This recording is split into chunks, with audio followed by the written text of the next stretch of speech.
kuri uyu wa kane tariki 8 Ukuboza 2022 Dr Iyamuremye Augustin wari Perezida wa Sena y'u Rwanda yeguye kuri izi nshingano ndetse no kuzo kuba umusenateri mu nteko ishinga amategeko y'u Rwanda.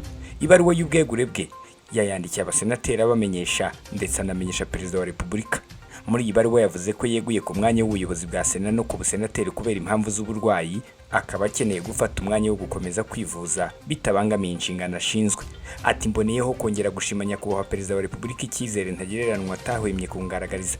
Namwe banyakubahwa abasenateri, nongeye kubashimira ko mwantoye kandi mutigeze muntererana muri izi nshingano zitoroshye. Aho naba naragize intege nke si ku bushake, mbisabiye imbabazi kandi mbijeje ko ntazigera niyumvamo ko nacyuye igihe mu ntege nke zanjye zose, kandi nzakomeza kwitangira igihugu. Dr Iyamuremye Augustin afite imyaka 76 y'amavuko. Yabaye Perezida wa Sena atowe ku majwi 25 mu nteko y'abatora yari igizwe n'abasenateri 26. Mu gihe icyo gihe hatanaga na Karimba Zephirine we wari wabonye ijwi rimwe icyo gihe. Ni impuguke mu buvuzi bw'amatungo, akaba kandi yaragiye akora imirimo itandukanye muri leta, harimo no kuba yarigeze kubaho umusenateri kuva mu mwaka w'1977 kugera mu mwaka w'1984. Yari umuyobozi wa laboratwari ya kaminuza y'u Rwanda. Mu Kuboza mu mwaka w'1990 kugera mu mwaka w'1992 yabaye prefe wa Gitarama. Kuva muri Kamena mu mwaka w'1992 kugera muri Mata mu 1994 yabaye umuyobozi w'ibiro by'iperereza mu gihugu.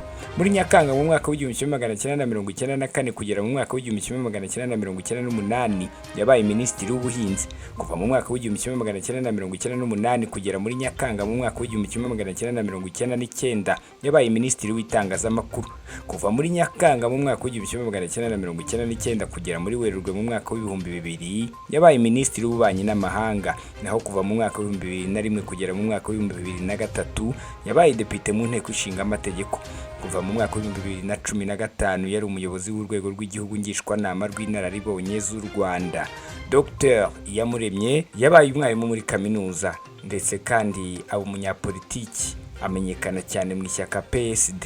Umwanya yatorewe wo kuba Perezida wa Sena y'u Rwanda muri 2019 yawugiyeho asimbuye Bernard Makuza wari kuri uyu mwanya kuva mu mwaka wa 2014.